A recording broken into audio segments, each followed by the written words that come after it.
is published in lots of big magazines. Right now he has one on Icefall Lodge in Mountain Living magazine.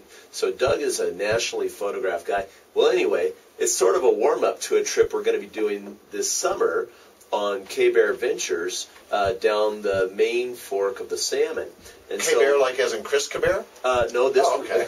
K-Bear. Heather and Mason. Mason K-Bear. Yep. Cool. Yeah. And so at any rate, when Doug approached me on going up to Icefall Lodge, it was all about, hey, this is kind of a fun warm-up, and the whole focus of this river trip this summer is about locally produced products that are, coming out of Sandpoint and going outside the area. And so Evans Brothers Coffee, Pend Oreille Winery, and then also Fred Colby from Laughing Dog. Yeah, so the three of us and Trinity is designing the menu to go with all of our own creations. So it's going to be really a great trip. And lo and behold, we got to warm up on some incredible adventure up in the Powder. You bet, yeah. Now, I know there was this really long ski run that you guys thought about going on, and I have to tell you, I heard that your brother, Rick, did that run. I couldn't listen.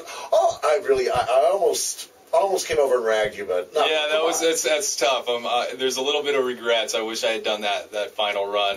Vitamin P, I think it was the second to last day, and we were so wiped out by the end of summiting a 10,500 foot Mount Kimmel, and I just you guys have got to be in pretty good shape.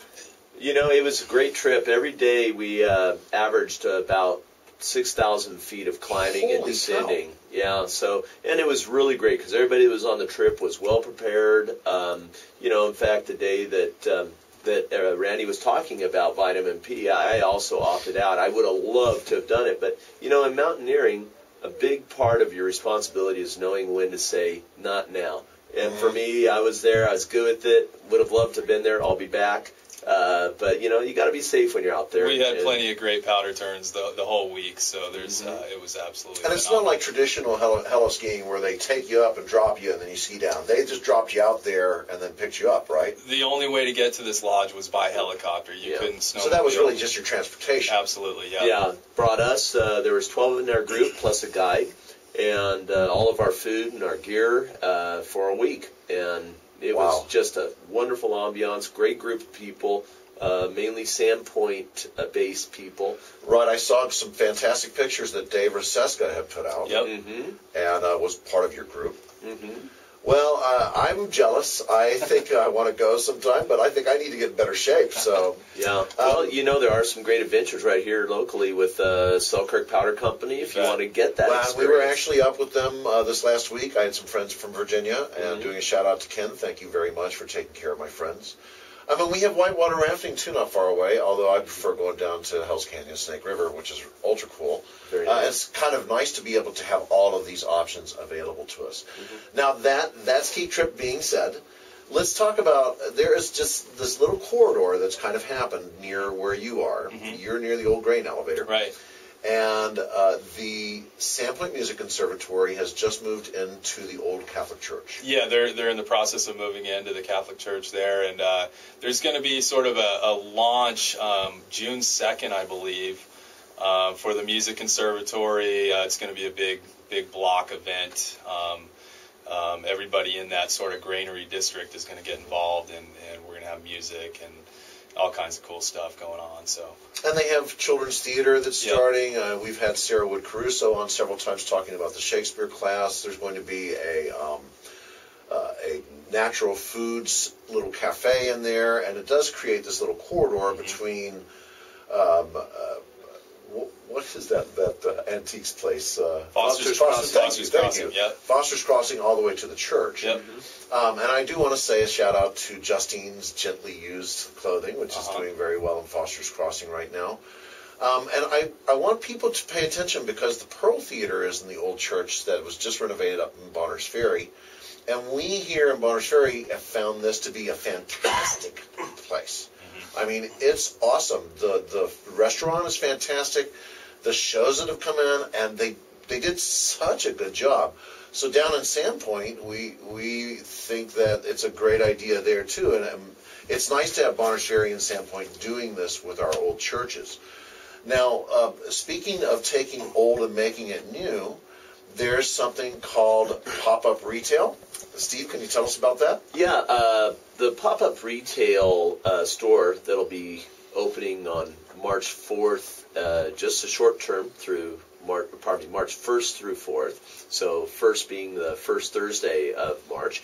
The intention is to bring around a focus on the genuine Sandpoint, or products that are produced in Sandpoint. So that's agricultural products, arts and crafts, and that's going to be this little short window, 4-day event, kind of maybe a precursor of Farmers Market, also Six Rivers Market. A lot of the vendors are coming. Six Rivers has been a great success story too. It is, for and locally again, produced, organic, very good food. That's right, and so and Winter Edge as well. You know, they're all doing it, and but the idea here is to have locally produced food. So we'll have the Evans Brothers coffees available, and this is for people that really want to get their arms around what is a locavore? What happens that is actually consumed? A locavore. A locavore, yeah. You know, you're eating things within a 100-mile radius of where you live, and the whole concept is creating an idea of sustainability. You know, in terms of reducing our carbon footprint. Right. The location for this is going to be the old Bellwoods building, which my wife and I purchased recently, and we're in the process of renovating. So this will be an opportunity. A lot of people are curious about what's going on in there. And it'll give everybody a little chance to sort of see the work that we have been doing, which is mainly just cleaning it up quite a bit and getting it ready for the next 100 years. Now, it's not just food, though, for the pop-up shops, for the pop-up retail. That's right, yeah. Arts and crafts, we have a few vendors that do things with the farmers market that are going to be there. If anybody's interested, they should go to the DSBA website and talk to Marcy Timblin, who has the applications. The application deadline is technically Wednesday, and so do give her a quick ring or look it up on the website and see what's there. It's a great deal. I think it's only $10 for a booth. If you're willing to volunteer 4 hours of your time to manage the event or help docent the event, your admission fee is waived. Now, we had Marcy on the show last Thursday, so you know that we talked about this before. What a great idea. And there are a lot of small businesses looking for, I can't afford the square footage, I can't afford to have a bricks and mortar place.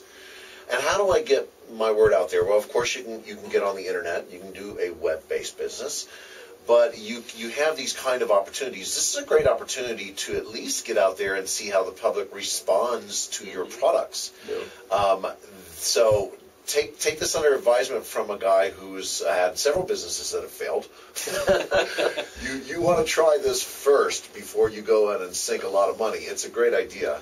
Yeah, it is. Now, getting back to the ski trip, I want you both to think about the most cool thing, the most awesome thing that happened to you. Tell me the one event, the seminal event that you enjoyed on your last ski trip. Randy, how about it? Oh, I think for me it had to be just the culmination, the very last day, the last big tour that we did.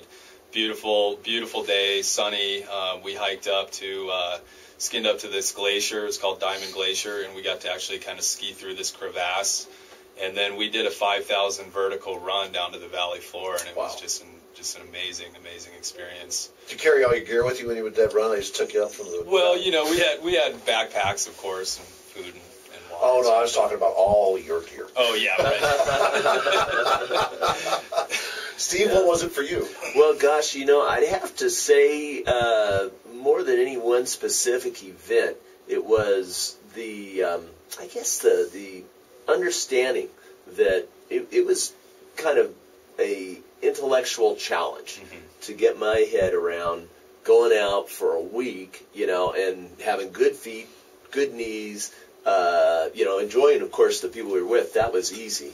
Right. But, yeah, it was really cool to work through the week and get there. You know, for me, it was like doing a marathon because, yeah, I was there. I'm a telemarker, so I'm trying to represent the telemarker conspiracy. He said telemark, not telemarketing. Okay. Yeah. So the free healer had to be represented on all the big climbs as best as possible. Awesome. So yeah, that was really fun, and it was challenging. Loved every minute of it. Yeah, we've done a couple of these ski shows where we explain the difference between alpine and telemark skiing. We're going to skip that for right now. I'm going to give a shameless plug for both these guys. You can find them at powine.com for Pend Oreille Winery and evansbrothers.com for Evans Brothers. And we have one more shameless plug coming in. Yeah, we just want to remind people we have part of Winter Carnival this weekend. We have a family fun day at Evans Brothers, and that's Saturday from 10 to 1. And we're going to have a magic show for kids. Music Conservatory is going to be there doing the little Mozart face painting. Ray Allen's playing music. Should be a great day, so come on out.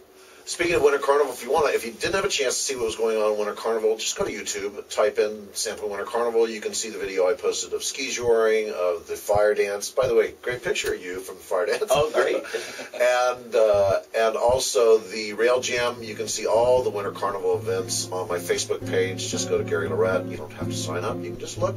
And we are very thankful, both of you guys, for coming on the show today. Thanks for having us, Gary. Yeah, thank you, Gary. We'll be back in just a second, everybody.